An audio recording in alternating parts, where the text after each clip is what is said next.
ሰላም የመጽሐፍን በዜማ ቤተሰቦች ዛሬ በሀብት መንገድ በቀጣይ ክፍል ተመልሰን ተገናኘን። አብራችሁን ቆዩ። የሀብት መንገድ ደራሲ ሮበርት ኪዮሳኪ፣ ትርጉም ብርሃኑ በላቸው፣ ተራኪ መክሌት። ክፍል 14። ትምህርት 5 ገንዘብን የፈጠሩት ሀብታሞች ናቸው። ትናንት ማታ ጽሑፌን ተወት አድርጌ አሌክሳንደር ግራሃም ቤል ስለተሰኘ ወጣት ታሪክ በቴሌቪዥን እየተከታተልኩ ነበር። ቤል ስልክን ፈልስፎ የፈጠራ መብቱን እንዳስከበረ የምርቱ ፈላጊዎች በእጅጉ በማደጉ ጭንቀት ላይ ወድቆ ነበረ። እናም የተሻለ አቅም ያለው ድርጅት ለማቋቋም በወቅቱ ሀያል ወደ ነበረው ዌስተርን ዩኒየን ሄዶ የፈጠራ መብቱንና ትንሽዬ ድርጅቱ እንዲገዙት ጠየቃቸው። የዌስተርን ዩኒየን ፕሬዝዳንት ዋጋም በጣም ተወደደ በሚል ስቆበት በኢምቢታ አሰናበተው። አጠቃላይ የጠየቀው ገንዘብ $100,000 ነበረ። ቀሪው ታሪክ ነው። AT&T የተሰኘ የባለ ብዙ ቢሊዮን ዶላር ኩባንያ ተቋቋመ። ከአሌክሳንደር ግራሃም ቤል ታሪክ በኋላ የምሽቱ ዜና ቀጠለ። ዜናው ውስጥ የአንድ ትልቅ ድርጅት ሰራተኛ ቅነሳ ታሪክ ነበረበት። ሰራተኞቹ በጣም ተናደው ስለ ኩባንያው ባለቤትነት ሚዛናዊ አይደለም የሚል ቅሬታ ያቀርባሉ። ከስራ የለቀቀ የ45 ዓመት ጎልማሳ ሚስቱና 2 ልጆቹ ፋብሪካ ውስጥ በመሆናቸው በድጋሚ እንዲቀበሉት ለመጠየቅ ጥበቃዎቹን በመጠየቅ ላይ ነበረ።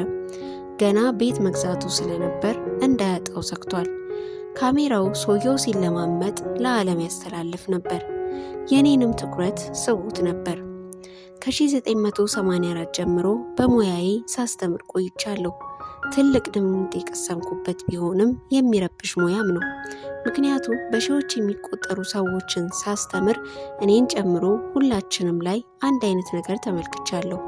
ሁላችንም ተዝቆ የማያልቅ አቅምና የየራሳችን ተሰጥኦች አሉን። እንዲያም ሆኖ ወደፊት እንዳንራመድ የሚያግደን ራሳችን መጠራጠራችን ነው። ወደኋላ የሚጎትተን ክህሎት ማጣት ሳይሆን በራስ አለመተማመን ነው። የተወሰኑት ደግሞ በዚህ ችግር ከሌሎቹ የሚበልጥ የተተበተቡ ናቸው። አንዴ ከትምህርት ቤት ከወጣን በኋላ አብዛኞቻችን ወሳኙ ነገር የኮሌጅ ዲግሪ ወይም ጥሩ ውጤት አለመሆኑን እንገነዘባለን። በእውነተኛው ዓለም ከትምህርቱ ዓለም በተቃራኒው ከጥሩ ውጤት የዘለለ ነገር ያስፈልጋል። ይህንኑ ነገር ሰዎች ጽናት፣ ጉብዝና፣ ድፍረት፣ ጀግንነት ወዘተ በሚል ሲጠሩ ሰምቻለሁ። ስሙ ምንም ይሁን ምን ይህ ነገር የሰዎችን የወደፊት ህይወት ከትምህርት ቤት ውጤት በበለጠ መልኩ ይወስናል። በእያንዳንዳችን ውስጥ ያ ደፋር፣ አይበገሪና ጎበዝ ስብዕና አለ። የዚህ ተቃራኒ ስብዕናም እንዲሁ አስፈላጊ ሲሆን ተንበርክኮ መለማመጥ። በባህር ኃይል ፓይለትነት ለ1 ዓመት ቪየትናም ውስጥ ከቆየሁ በኋላ ሁለቱንም ስብዕናዎች በውስጥ አግኝቻቸዋለሁ። ሁለቱ አይበላለጡም። እንደ አስተማሪ የደረስኩበት ሀቅ የሰውን ልጅ ጉብዝና ከሚነጥቁ ነገሮች መካከል ከሚገባው በላይ የሆነ ፍርሃትና ራስን መጠራጠር ዋነኞቹ መሆናቸውን ነው። ተማሪዎች መልሱን እያወቁት መልሱን የመናገር ድፍረት ሲያጡ ማየት ልቤን ያደማው ነበረ። በገሃዱ ዓለምም ወደፊት የሚሄደው ጎበዙ ሳይሆን ደፋሩ ነው። በእኔ ተሞክሮ የፋይናንስ ይዞታ ሙያዊ እውቀትም ድፍረትም ይጠይቃል። ጠንካራ ፍርሃት ሲኖር እውቀት ይደፈጠጣል። በማስተምርበት ወቅት ተማሪዎቼን የምነግራቸው አደጋ እንዲጋፈጡና እውቀታቸውን ፍርሃታቸውን ወደ ኃይል መቀየር እንዲችል ነው። ለተወሰኑ ሲሰራ ሌሎችን ደግሞ ያስደነግጣቸዋል። የገባኝ ነገር ገንዘብን በተመለከተ ብዙዎቹ ጨዋታውን ማካሄድ የሚፈልጉት ያለምንም የኪሳራ አደጋ ነው። ምክንያቱም የሚከተሉት ጥያቄዎች በተደጋጋሚ ቀርበውልኛል። ለምንድን ነው ስጋትን የምንጋፈጠው? የፋይናንስ እውቀቴን ለማሳደግ የምጨነቀው ለምንድን ነው? ገንዘብን አስመልክቶ አዋቂ መሆን ያለብኝ ለምንድን ነው? የእኔ ምላሽ ብዙ አማራጮች እንዲኖራችሁ የሚል ነው። ወደፊቱ ታላቅ ሰው ለውጦች ይመጣሉ። ሲጀምር እንዳወራውለት አሌክሳንደር ግራሃም ቤል አይነት በርካቶች ወደፊት ይመጣሉ። ቢል ጌትስ የመሰሉ በመቶዎች የሚቆጠሩ ሰዎች ይፈጠራሉ። ማይክሮሶፍትን መሳይ ድርጅቶች በየዓመቱ በመላው ዓለም ብቅ ይላሉ። ደግሞም ብዙ ኪሳራዎችና የሰራተኛ ቅነሳዎችም ይኖራሉ። ታዲያ የፋይናንስ እውቀትን ማሳደግ ያለብህ ለምንድን ነው? ይህን ጥያቄ ካንተ በስተቀር ሊመልሰው የሚችል ሰው አይኖርም። ይሁንና እኔ ለምን እንዳደረኩት ልነግር እችላለሁ። ምክንያቱም አሁን ያለንበት ለመኖር የሚያጓጓ ጊዜ ነው። ለውጥን ከምረግም ለውጥን ብቀበል ይሻለኛል። የደሞዝ ጭማሪ ባለማግኘቴ ከመበሳጭ ሚሊዮኖችን ስለመስራት ባለም ይሻለኛል። አሁን የምንገኝበት ጊዜ የለውጥ ጊዜ ነው። አሮጌው ተቀብሮ አዲሱ የሚወለድበት በአስደናቂ ድብልቅልቅ ክስተቶች የተሞላ። ታዲያ ስለ ገንዘብ ያለን ዕውቀት ማሳደግ የሚገባ ለምንድን ነው? ምክንያቱም እንደዚህ ካደረግ በእጅጉ ትበለጽጋለህ። ያለበለዚያ ግን ጊዜው በጣም አስፈሪ ነው። ከ300 ዓመታት በፊት መሬት ሀብት ነበረ። እናም መሬት ያለው ሀብት ነበረው። ቀጥሎ ፋብሪካዎች ሲመጡ አሜሪካ የበላይ ሆነች። ሀብቱን የሚቆጣጠረው ባለ ሀብቱ ነበር። ዛሬ ግን የመረጃ ጊዜ ነው።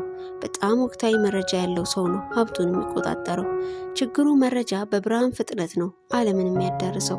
አዲሱ ሀብት እንደ መሬትና ፋብሪካዎች በድንበር ወይም በአጥር ተከልሎ ሊያዝ አይችልም። ለውጡ ፈጣንና ተለዋዋጭ እየሆነ ነው የሚሄደው። የአዳዲስ ሚሊዮነሮች ቁጥር ከፍ ይላል። በድህነት ወደ ኋላ የሚቀሩ ሰዎች ቁጥርም እንደዚያው። ዛሬ ከድሮ ሀሳብ ጋር በመጣበቃቸው ብቻ በርካታ ጠንካራ ሰራተኞች በድህነት ሲንገላቱ ያለው። ነገሮች እንደነበሩ እንዲቀጥሉ ይፈልጋሉ። ለውጥን ይጠሉታል። ስራቸውና ቤታቸውን ሲያጡ ኢኮኖሚውን፣ ቴክኖሎጂን ወይም አለቃቸውን የሚኮንኑ ሰዎች ያውቃለሁ። ችግሩ የራሳቸው ሊሆን እንደሚችል ለመገንዘብ አይሞክሩም። ትልቁ ዕዳቸው አሮጌ ሀሳቦች ናቸው። በአንድ ከሰዓት በኋላ ስለ ንግድ ካሽፍሎ የተሰኘውን ጨዋታ ተጠቅሜ በማስተማር ላይ ነበርኩ። ጓደኛዬ ስልጠናውን እንድትከታተል አንዲት ሴት ይዛ መጥታለች። የጓደኛዬ ጓደኛ በቅርቡ ትዳሯን የፈታ በመሆኗ ለአይምሮዋ ማሳረፊያ በርካታ መልሶች በመፈለግ ላይ ያለች ናት። ጓደኛዋ ምናልባት ይህ ስልጠና ሊጠቅማት ይችላል ብላ ታስባለች። ጨዋታው ሰዎች ስለ ገንዘብ አሰራር እንዲገነዘቡ ተደርጎ የተዘጋጀ ነው። በጨዋታው ውስጥ በገቢ ሪፖርትና በባላንስ ሺቱ መካከል ያለውን ቁርኝነት ይማራሉ። ሀብትን በማዳበርም ሆነ በብልጽግና ጎዳና ውስጥ ራስን በማግኘት ወርሃዊ ገቢን ከቋሚ ሀብት ጋር እንዲጨምር ማድረግ የሚገባ ሲሆን በወሩ ስለተለያዩ ነገሮች የሚወጣው ገንዘብ ከገቢ ጋር ሲነጻጸር ገቢው ሊበልጠው ይገባል። ይህም በሚሆንበት ጊዜ ለዕለት ተዕለት ጉርስ ከማሰብ ይልቅ ራስን ማውጣት ማስቻሉ ብቻ ሳይሆን ለእድገትና ሀብትን ለማካበት ወደሚያስችል መስመር በፍጥነት ለመግባት ያስችላል። በፊት እንደገለጽኩላችሁ ሰዎች የተለያየ አመለካከት ስላላቸው አንዳንዶቹ በዚህ አይነት ስልት ማደግን የሚቀበሉ ባይሆኑም ጥቂቶቹ ግን ይወዱታል። የተቀሩት ደግሞ ይህን ሳይረዱ ይቀራሉ። እቺ ሴትዮ ያገኘችው መልካም ዕድል ሳትረዳው ስለቀረች መማር አልቻለችም። ገና በጅማሬዋ ገቢዋና ወጪዋን በማስተካከል የሚያስችልና የሚያስረዳ ሂሳባዊ ቀመርን በጀልባ ውስጥ አሰረች። ከዚያም በኋላ የደስታ ስሜት ስለተሰጣት ጀልባ አገኘው አለች። ጓደኞቿም ስለ ሂሳባዊ ቀመሩ ሲያስረዷት የሂሳብ ቀመሩን ባለመቻሏ ደስታው ወደ ጭንቀት ተቀየረ። ስለ ገንዘብ አጠቃቀም ገቢና ወጪም ስለማመጣጠን ጓደኛዋ ማስረዳቷን ስትቀጥል ጠረጴዛዋ በጽሑፍና ወረቀቶች ተሞልቶ ነበር። ከዚያ በድንገት የቁጥሮችን መስራት አቅም ስትገነዘብ ጀልባዋ እርሷን በቁሟ እየበላት እንደነበር ተረዳች። በጨዋታው ማብቂያ ሰዓት ላይ ልጅ እንደነበራትና አካሄዷ መልካም እንዳልነበር ተረዳች። የትምህርቱ ክፍለ ጊዜ ካበቃ በኋላ ጓደኛዋ ወደ እኔ በመምጣት በጉዳዩ እንደተናደደች ከነገረችኝ በኋላ ወደዚህ ትምህርት ቤት የመጣችውም ገንዘብን ስራ ላይ በመዋል እንዴት ሀብትን ማዳበር እንደሚቻል ለመማር ቢሆንም የትምህርቱን አካሄድ ባለመውደዷ በጨዋታ ውስጥ ያለውን ቁም ነገር እንደ ተራ ጨዋታ ቆጠረችው። በሁኔታውም አለመደሰቷን ገለጸች። ጓደኛዋ በጨዋታ ውስጥ ራሷን እንድትመለከትና ጨዋታውም እንደ መስታወት የራሷን መልክ ሊያሳያት መቻሉን ስትጠይቃት በምላሿ ግን ሀሳቧን ከመቀበል ይልቅ እንደዚህ አይነት ጨዋታ ዋጋ የሌለውና ሕይወትን እንደማይቀይር በማመን የከፈለችው ክፍያ እንዲመለስላት ጠየቀች። ከ1984 ዓ.ም ጀምሮ በትምህርት ቤቶች ውስጥ የማይሰራበትን ዘዴን በመጠቀም በቢሊዮን የሚቆጠር ገንዘብን አግኝቻለሁ። በትምህርት ቤት ውስጥ በርካታ መምህራን የሚያስተምሩት ሌክቸር በመስጠት ነው። እንደ ተማሪ ሆኜ ሳየው ሌክቸር አልወድም።